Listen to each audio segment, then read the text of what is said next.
Somos Todos Raros. Hoje vamos receber aqui a Roberta Viana. Ela é mãe do Daniel, que tem a síndrome Cornélia de Lange. Não é isso, Roberta? Não é isso? E eu estou aqui com Átila Alexandre Nunes. Bem, mais uma vez, prazer estar aqui de volta a esse programa. E ela vai aqui dar vai dar uma panorâmica sobre a Cornélia de Lange. Fiquem agora com a Roberta Viana, que vai dar uma aula não só sobre a Cornélia de Lange, a síndrome, mas, sobretudo, sobre a luta guerreira dos pacientes de doenças raras. E hoje a gente recebe no Somos Todos Raros a Roberta Viana, ela é administradora, mãe do Daniel, né? A Roberta é coordenadora da parceria com o Instituto Fernando Figueira no tratamento da doença. A gente fala hoje da Cornélia de Lange. Vamos falar hoje, né, Daniel, dessa doença rara, Cornélia de Lange. Batemos um papo aí com a nossa entrevistada, Roberta Viana, e muita coisa para falar, né? Um bom papo, engraçado que o pré-programa, né, é sempre muito legal, a gente sempre adquire várias coisas legais, então seja bem-vinda. Você é Roberta, já deixar um beijo aqui, um abraço para o Daniel, meu xará, hoje participante do programa também, e vamos conhecer um pouquinho mais, né? A gente vai falar um pouquinho da Cornélia de Lange, não só, mas também da luta da nossa entrevistada Roberta, para também trazer melhorias, né, sobre conhecimento dessa doença no Brasil, né? Você é mais uma mãe rara que passa aqui pelo nosso espaço, no nosso canal no YouTube.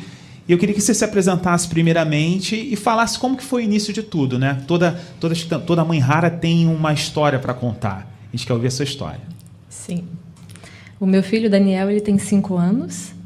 E o diagnóstico da Cornélia ele é clínico. Então, assim que o Daniel nasceu, ele nasceu numa maternidade particular. Logo no segundo dia, a geneticista nos visitou e já analisou clinicamente e diagnosticou Cornélia. Então, fizemos alguns exames para excluir outras síndromes, com algumas características que poderiam ser semelhantes, mas o diagnóstico deles foi basicamente rápido em comparação com o que nós brasileiros temos, de maneira geral. E a informação era mínima da síndrome no Brasil. Quando ele nasceu, não encontrei nenhuma informação em português. Então, as informações que eu consegui foram no site das associações americana e britânica. Então, a partir daí que eu ia informando os médicos e a gente ia trocando opiniões sobre como seguir com o tratamento e a investigação das possíveis consequências, né, de doenças que a síndrome traz. E eu digo que o meu passo inicial assim, de conhecimento da síndrome foi em 2015, quando eu participei do primeiro congresso internacional, que foi em Portugal. Então, de lá, eu vim basicamente pronta, me sentindo preparada para conseguir acompanhar o dia a dia do meu filho. Então, eu digo que são 2 pilares super importantes para uma criança rara, principalmente uma criança de Cornélia de Lange. Acontece em 1 a cada 62 mil a 45 mil nascimentos. Ela é de origem genética. Hoje são reconhecidos 5 genes que mutam e são genes de Cornélia de Lange. É interessante que a gente conversava antes aqui nos bastidores. E você falava também da luta que você tem com o Daniel, né? Porque a cada dia que passa, a gente vê que as mães raras elas descobrem, através dos fóruns, através dos grupos de WhatsApp, né? Vão aprendendo técnicas. E eu queria que você contasse para a gente aquele momento que você viajou para Portugal e num congresso você descobriu uma outra situação que passava com o Gabriel com o Daniel, e você nem tinha noção que ele tinha, que é a questão do refluxo, né? Sim. 90% dos pacientes de Cornélia, eles têm refluxo.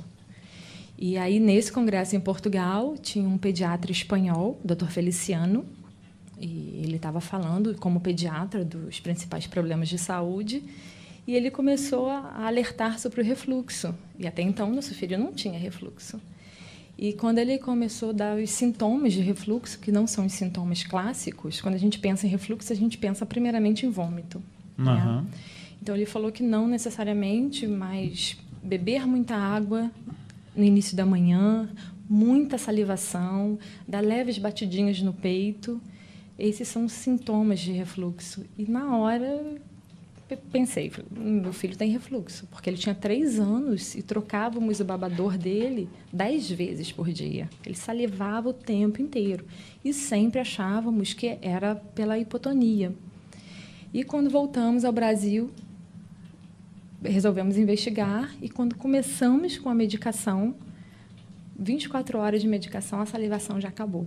É interessante que o Daniel tem acesso à saúde particular, Sim, né? sim. E isso não tinha sido diagnosticado ainda, né? Sim. Você acha que ainda falta muita informação por parte dos profissionais brasileiros sobre a doença, Cornélia de Lange? Sim, sim. De maneira geral, não só Cornélia de Lange, como qualquer síndrome rara. Sim. São mais de 8.000 síndromes raras. Então, é muito difícil um profissional ser especialista numa síndrome, Uhum. a não ser que ele seja convidado a participar de algum evento, enfim. O pediatra do meu filho, por exemplo, ele é um dos maiores neonatologistas do Brasil, foi a única criança com Cornélia de Lange que ele tratou. Provavelmente será a única. Uhum. Né? Então, eu acho que isso é uma responsabilidade das famílias terem essa informação e levarem aos médicos. Hoje eu tenho guias impressos que a associação, hoje, depois da criação da Associação de Cornélia, em 2014, nós temos essa facilidade de ter todas as informações traduzidas. Então, eu tenho esses guias impressos, vou a um médico novo, já entrego o guia. Ali ele tem todas as informações para ele estar sempre ciente de como deve ser o tratamento. Interessante, Augusto, Roberto, você disse que troca informações com os médicos. Eu acredito que, às vezes, você leve alguma informação a um médico do Daniel que ele ainda não saiba. Tem disso também, né? Sim, sim, tem. Isso acontece com alguma frequência. E você disse que também observava a questão do babador dele. O Daniel é seu primeiro filho, é isso? Sim, meu primeiro filho. Aí, assim, a gente imagina o tamanho da dificuldade da chamada mãe de primeira viagem, né? Que observa que qualquer cólica da criança se torna um transtorno, e você observar algumas coisas diferentes que aconteciam digamos assim, no dia a dia do Daniel. Que mais te chamou a atenção para que você talvez percebesse, acho que tem alguma coisa que não é possível que seja assim mesmo? Bem, não sei se foi bem isso que você perguntou, mas o Daniel, desde que nasceu, quando ele saiu da minha barriga, já sabia que tinha alguma coisa Sim. diferente. Na verdade, eu com 20 semanas de gestação, eu desconfiei que tinha alguma coisa que estava saindo do padrão normal. Você fala sobre o peso do feto? Não, quando a gente fez a ultrassonografia morfológica, me incomodou muito a visão do rosto dele. Ah, sim. Ah, E entendi. me chamou a atenção, e eu perguntei ao médico, falei, nossa, mas ele tem um queixo muito curto, que até então a palavra retrognatia não tinha sido apresentada. Não diz... pra mim. E aí o médico desconversou, falou assim, não, mas as mães geralmente acham que o queixo é um pouco curto, e seguiu no exame. O exame demorou horas, que ele ficou testando, vendo todos os outros órgãos, e no final ele me disse, olha, realmente, como você observou, o seu filho tem um queixo um pouco curto, o nome disso é retrognatia, vamos acompanhar o desenvolvimento dele e vamos ver como é que ele vai ficar. Mas uma característica não define síndrome nenhuma. E ele não tinha nenhuma outra má formação. E aí, quando ele nasceu com a carinha de Cornélia. A carinha de Cornélia de Lange, que hoje a gente conhece muito bem. Inclusive, a gente tem plena condição de fazer diagnóstico. É impressionante. Quando chega uma criança nova, as mães já se falam, e aí, o que você acha? O que você acha? A gente já consegue fazer um diagnóstico, porque eles se parecem muito. Eles são raros. Então, para você na rua, vai ver um Cornélia na sua vida. Agora, eu vejo muitos, então, para mim, é muito fácil. Né? E para quem está nos assistindo, quais seriam as características? Você falou do queixinho um pouco, Sim. tem a questão da sobrancelha que é junta, não é Sim. isso? Ela continua, mas o quê? Eles têm retrognatia, alguns. Como eu disse, é um grupo de características e que nem todos têm todas as características, né?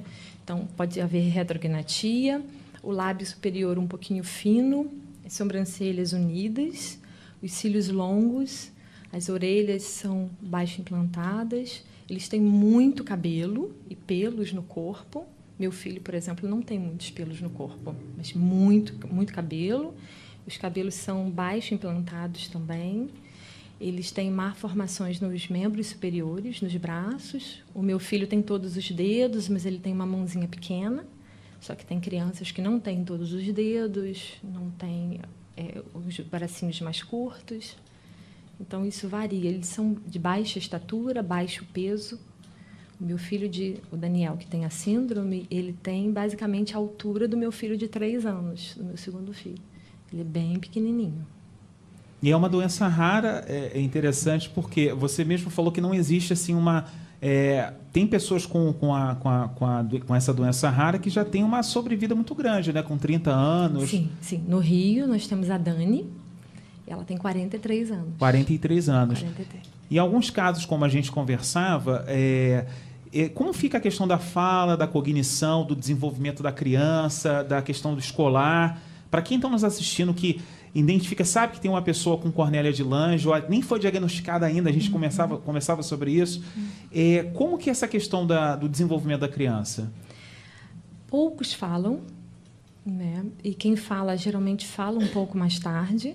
Eu estava conversando com você que nós temos o exemplo da Joana, em Belo Horizonte, que ela tem 40 anos, super ativa, flamenguista doente, conversadíssima, e ela começou a falar com 12 anos de idade. Então, a gente uma área que a gente tem que investir muito em fono. E também eu aprendi em Portugal que a gente tem que começar desde muito cedo com comunicação alternativa. Então, meu filho ele faz Libras e faz um outro tipo de comunicação alternativa que é chamada POD, que foi desenvolvida por uma fono australiana. Uhum. Como funciona Esse POD? É um livro com várias imagens. Tem de baixa tecnologia, que é o livro, que a gente está começando com meu filho, e até de alta tecnologia, que é um leitor visual, para crianças que não conseguem se mexer. E tem iPad, que a criança pode tocar e o aparelho fala. Então, com uma comunicação alternativa, a criança é estimulada a falar e ela é inserida socialmente. Então, e a gente vem trabalhando isso com ele já tem tempo. Ele faz alguns sinais. Meu filho está numa escola regular. Isso que eu ia perguntar sobre a questão da escola, como é que fica? Como é hoje para o Daniel? Hoje ele está numa escola regular, mas a primeira infância, teoricamente, ela é mais fácil. A inclusão ela se torna mais fácil. A partir da pré-adolescência que vem os maiores desafios. A gente não sabe como é que ele vai ser em termos cognitivos, né? E é no dia a dia. A gente não sabe como vai ser.